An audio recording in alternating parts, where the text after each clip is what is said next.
হ্যাংলার রেসিপিতে আপনাদের সবাইকে স্বাগত।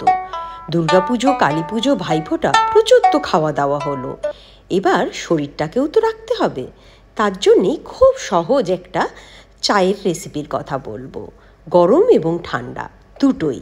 চলুন ঝটপট যাই রেসিপিতে। অপরাজিতা ফুল বাজারে এমনি কিনতেও পাওয়া যায়, কিন্তু যেহেতু এটা আমি খাবো তাই আমি একটা এডিবল অপরাজিতা ফুল এরকম শুকনো পাওয়া যায় এটাই কিনে নিয়েছি। যাদের বাড়িতে নিজস্ব গাছ আছে তারা সেখান থেকেও নিতে পারেন টাটকা ফুল। 1 কাপের জন্য মোটামুটি 4 থেকে 5টা ফুল লাগে। জলটা ফুটে গেছে, এবার ফ্লেমটা বন্ধ করে দিয়েছি।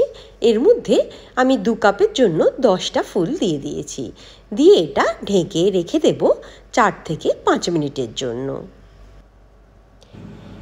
কিছুক্ষণ রাখার পর দেখবেন এটাতে সুন্দর একটা নীল রং চলে এসছে, তাহলেই বুঝবেন যে এটা খাবার জন্য পুরো রেডি।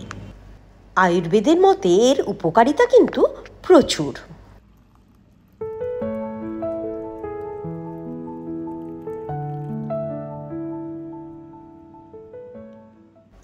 এটা খুব একটা টেস্টফুল হয় না, হালকা হার্বাল টিয়ের মতোই লাগে।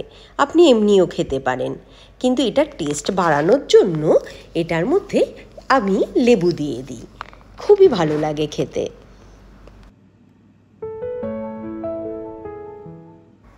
লেবু দেওয়ার সাথে সাথে রঙটা কি সুন্দর চেঞ্জ হয়ে যায়, দেখুন, ব্লু থেকে পুরো পার্পল হয়ে যায়।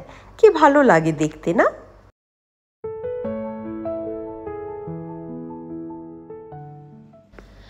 আর 1 চামচ মধুও দিয়ে দিই এর মধ্যে। এটা অ্যান্টিঅক্সিডেন্টে ভরপুর, আপনার ওয়েট ম্যানেজমেন্টেও কাজে লাগে, প্রেশারও লো করে। তবে কোনো যদি মেডিসিন চলে অবশ্যই কিন্তু ডাক্তারের পরামর্শ নিয়ে তবেই খাবেন।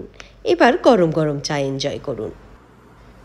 এবার চলে যাই সেকেন্ড রেসিপি, আইস টিতে। আপনি নর্মাল বরফও ব্যবহার করতে পারেন, কিন্তু আমি অপরাজিতা ফুলের চাটা দিয়েই কয়েকটা বরফের টুকরো বানিয়ে নেব। তার জন্য চাটা ঠান্ডা করে আইস কিউবের মধ্যে ঢেলে দেব, দিয়ে ডিপ ফ্রিজে রেখে ঠান্ডা করে নেব। পাতিলেবুর জেসটা একটু বার করে নেব, এই ছোট চামচের 1/2 চামচের মতো। এবার একটা গ্লাসে 2 চামচ মতো পাতিলেবুর রস নিয়ে নেব।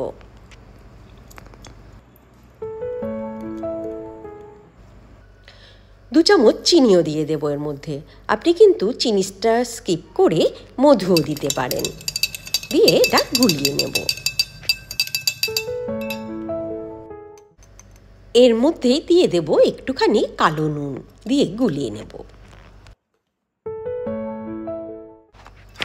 চা দিয়ে তৈরি বরফটা জমে গেছে, সেগুলোই দিয়ে দেব এর মধ্যে। এবার ঠান্ডা চাটাও দিয়ে দেব।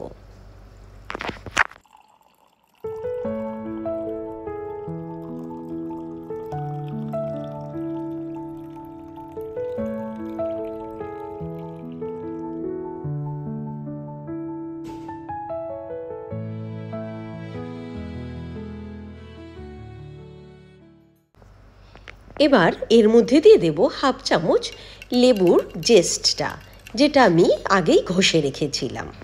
নিন, এবার ঠান্ডা ঠান্ডা এনজয় করুন। এটা কিন্তু যেমন হেলদি তেমন টেস্টিও, খুব ভালো লাগে খেতে।